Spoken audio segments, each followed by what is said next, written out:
Today we're gonna read Corduroy.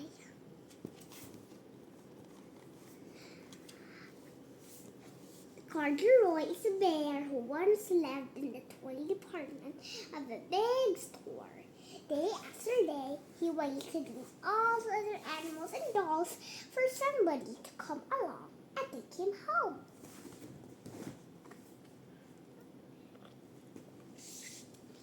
The store was always filled with shoppers buying all sorts of things. But no one ever seemed to want the bear in green overalls. Then one morning, little girl stopped and looked straight into Corduroy's bright eyes. "Oh, Mommy," she said. "Look, it's the very bear I've always wanted." "Not today, dear," her mother sighed. "I've spent too much already. And besides, he doesn't look new. He's lost the button of one of his shoulder straps."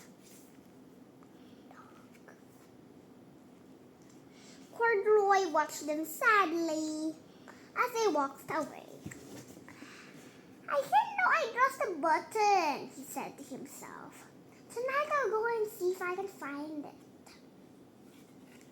Late that evening, when all the shoppers had gone and the doors were shut and locked, Corduroy climbed carefully down from his shelf and began searching everywhere on the floor for his lost button. Suddenly, he found the floor moving under him. Quite by accident, he had stepped on an escalator, and up he went. Could this be a mountain? He wondered. "I think I've always wanted to climb a mountain." He stepped off the escalator as it reached the next floor. There before his eyes was the most amazing sight. Tables and chairs and lamps and sofas and rows of beds. "This must be a palace," Corduroy gasped. "I think I've always wanted to live in a palace."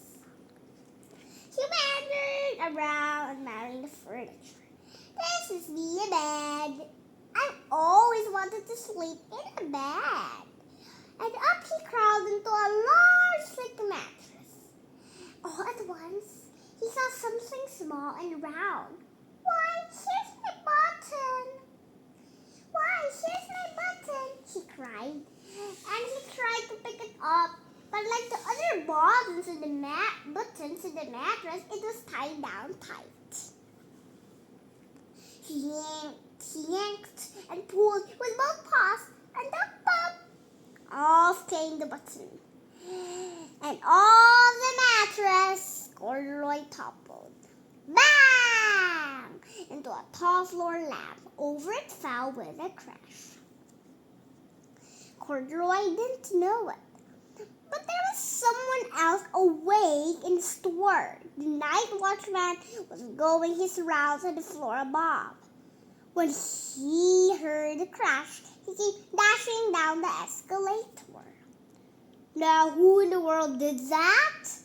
he exclaimed. "Somebody must be hiding around here." He flashed his light under and over the fastened beds, and then he came to the biggest bed of all. And there he saw two fuzzy brown ears sticking up from under the cover. "Hello," he said. "How did you get upstairs?" The watchman took Corduroy under his arm and carried him down the escalator and set him on a shelf in the toy department with the other animals and dolls.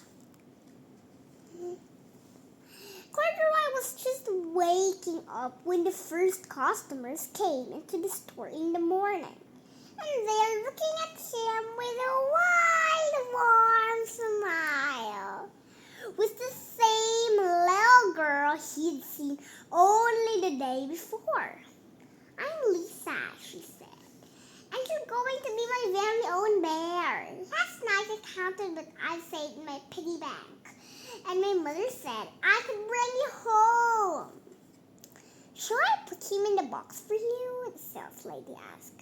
"Oh, no, thank you," Lisa answered, and she carried Corduroy home in her arms. She ran all the way up 4 flights of stairs into her family's apartment and straight to her own room. Corduroy blinked.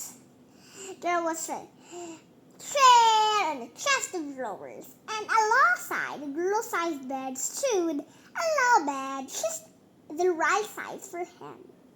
The room was small, nothing like that enormous palace in the department store.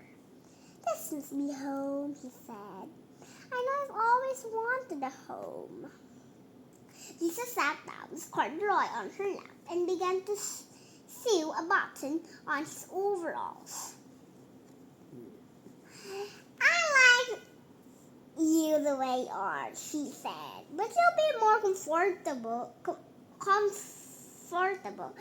with the shoulder straps fastened." "You must be a friend," said Corduroy. I've always wanted a friend." "Me too," said Lisa, and gave him a big hug.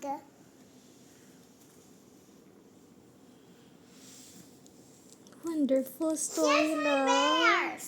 They look like this, but a bigger version.